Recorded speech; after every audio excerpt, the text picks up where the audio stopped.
Quel que soit l'emploi occupé, la formation est primordiale dans les métiers de l'hôtellerie, de la restauration ou du tourisme. L'école hôtelière de Casablanca a ouvert ses portes en 2010, en plein centre-ville. Nous sommes partenaires avec l'école hôtelière de Genève, bien évidemment, puisque nous sommes sous licence de l'école hôtelière de Genève au Maroc. C'est une première qu'une école hôtelière suisse de renom s'installe au Maroc, à l'international.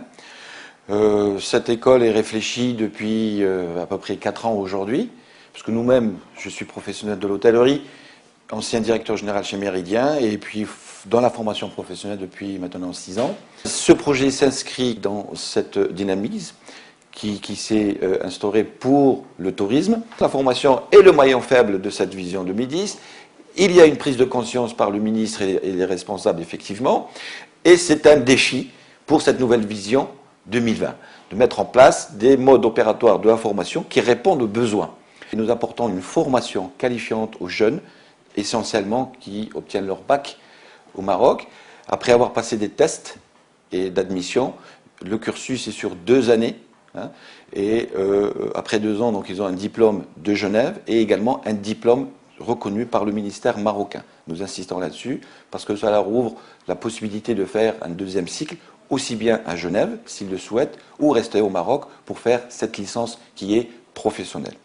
Nous agissons également dans le domaine de la formation professionnelle et continue parce que les experts, les formateurs qui sont ici déployés sont essentiellement des professionnels issus du secteur de l'hôtellerie et ils nous accompagnent pour la formation initiale, mais en même temps, ils sont déployés pour la formation professionnelle, pour les hôteliers, pour les gens qui ressentent le besoin.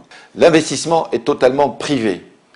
D'une société qui s'appelle K2 Corporation, constituée de 2 professionnels du secteur de l'hôtellerie.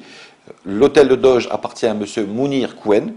L'école hôtelière de Casablanca, sous licence de l'école hôtelière de Genève, nous appartient à tous les 2. C'est un fonds privé. Le coût d'investissement est aux alentours de 10 millions de dirhams. Et si c'est pour répondre à votre question, nous n'avons reçu aucune subvention pour faire ce magnifique projet. Après réflexion avec nos amis de Genève, il a été judicieux de nous conseiller de leur part, d'abord de s'installer au centre-ville pour faire une unité pilote, qui serait une unité de proximité, se faire connaître à travers le grand public, apporter un savoir à ces jeunes aujourd'hui qui seraient passionnés par le métier de l'hôtellerie, et par la suite aller sortir et faire un grand campus où nous avons des perspectives de développement. Sur 5 ans, nous avons relevé le défi de réaliser 3 unités. Sur Casa, Marrakech et Fès. Essentiellement, voilà les villes où nous souhaitons nous développer.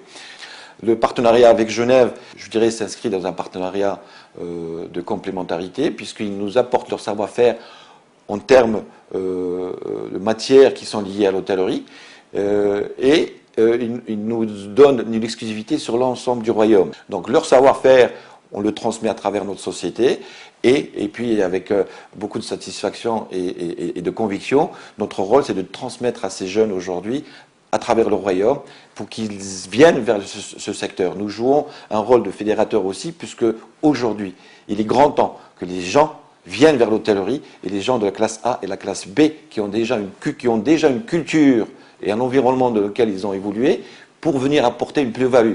Aujourd'hui, il faut arrêter de prendre des jeunes qui viennent dans l'hôtellerie parce qu'ils ne savent pas quoi faire. Voilà, nous sommes en première année, nous sommes déjà en train de réfléchir à une 2e unité qui verrait le jour d'ici 2 ans maximum. Et avant d'atteindre 5 ans d'exploitation, nous avons pris de relever le défi plutôt de réaliser 3 unités en moins de 5 ans. Les études qui ont été menées financées par l'Union européenne, MEDA 2, et les études qui ont été menées par le ministère de la coopération et de la formation ont démontré clairement qu'il y a une dispersion en termes de compétences. Nous avons besoin de main-d'œuvre qualifiée aussi bien bas de l'échelle que pour le mid-management, essentiellement, que pour le top management. Mais l'hôtellerie, c'est un métier, avant d'arriver au top management, il faut avoir maîtrisé les métiers au bas de l'échelle. Comme on dit dans l'hôtellerie, un bon directeur général est avant tout un bon plongeur. Ça veut dire ce que ça veut dire. Aujourd'hui, la réflexion telle qu'elle a été menée, et nous nous sommes appuyés sur cette réflexion pour réaliser notre projet, la réflexion, elle est très simple. Nous avons choisi un segment, c'est celui d'introduire ces jeunes passionnés par le métier après une formation qualifiante de 2 ans, ils pourront s'introduire dans le marché du travail par le mid management.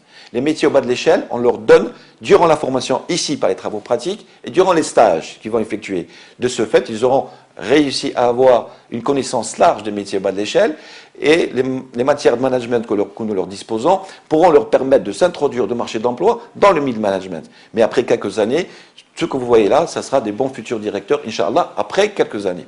Vous allez manger dans un restaurant de toque blanche ou étoilé Michelin, vous avez du personnel qualifié qui suit une formation, qui a une formation supérieure et qui fait une formation continue. Mais quand vous allez manger dans un fast-food, on va le citer, allez, McDonald's, vous mangez à 50 dirhams, ben le personnel qui est là-bas, il est également formé, ils ont des standards, ils ont des normes, vous êtes servi au plateau, mais c'est une formation qui est indispensable. Le caissier est formé, le serveur est formé, eh bien, le manutentionnaire est formé. C'est pour cela qu'il faut donner la formation par segment et qualifiante.